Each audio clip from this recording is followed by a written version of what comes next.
Selamat sore Pak Diki, saya Jessica Kausa Wijaya, NIM 2014-586 dari kelas hari Kamis jam 13.30. Di sini saya akan membahas tentang presentasi saya kemarin, yaitu SAP ke-7 yang berjudul How to Purchase Mobile Device or Mobile Computer.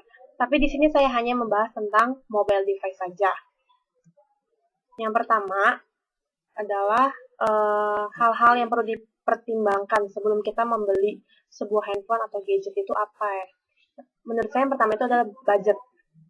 Budget itu sangat penting ya, karena kita membeli suatu barang itu sesuai dengan kemampuan atau sesuai dengan uang yang kita miliki. Jadi jika kemampuan kita hanya bisa membeli sebuah gadget, handphone atau tablet yang hanya seharga 3-4 juta, ya jadi kita belinya dengan seharga segitu. Tapi jika kita bisa membeli yang lebih mahal, ya kita juga bisa beli yang lebih mahal.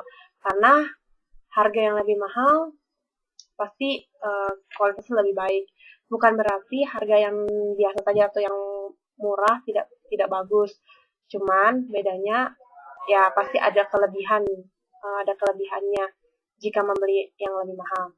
Yang kedua yang kita lihat adalah mungkin prosesor gitu ya, bagus nggak mesin jalannya, sering lemot atau enggak gitu. Yang biasa kita sering tanyakan ke counter handphonenya sebelum kita beli gadget atau barang tersebut. Lalu yang kita tanyakan lagi, berapa besar sih RAM-nya dalam gadget ini gitu.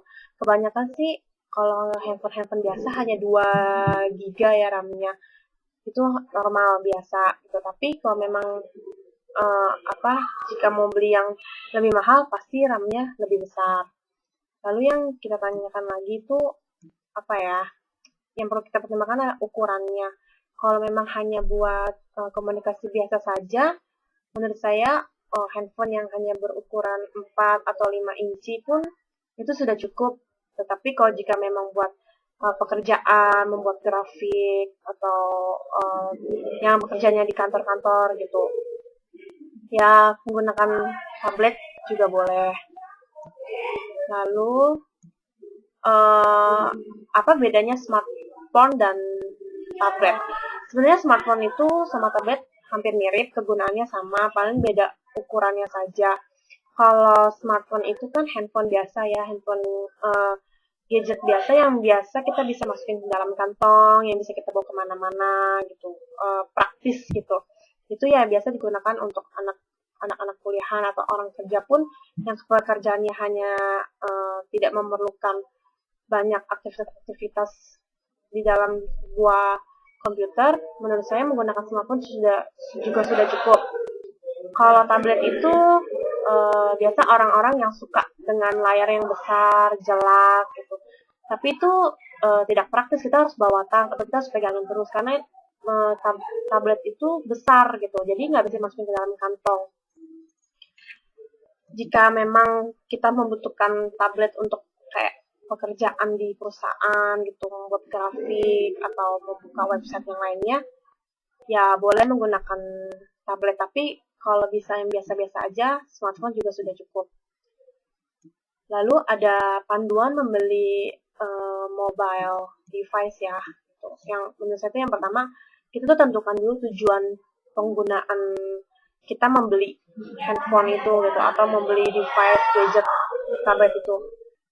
Jadi kalau memang kita hanya butuhnya cuma hanya berkomunikasi biasa, ya kita belinya yang sudah cukup baik ya, seperti smartphone gitu, gadgetnya seperti smartphone. Tapi kalau kita butuh lebih dari itu, ya boleh kita menggunakan tablet atau yang bisa disebut dengan tab. Yang kedua, ya tentukan budget. Jadi yang tadi seperti yang pertama saya jelaskan, budget. Kalau kita punya uang yang biasa saja, maksudnya dengan kisaran 3-4 juta, ya kita bisa beli smartphone.